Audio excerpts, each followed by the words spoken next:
Anong trabaho sa tingin mo ang madaming red flag? Siguro po seaman. Siman loloko. Bakit siman?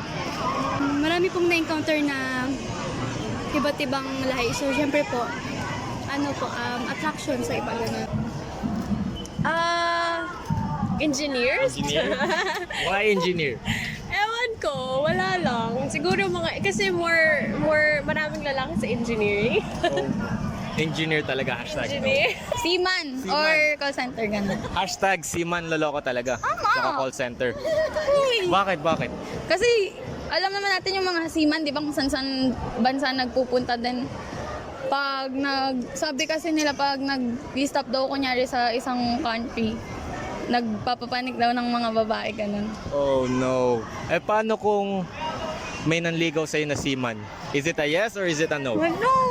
Basta ba po? Pogi!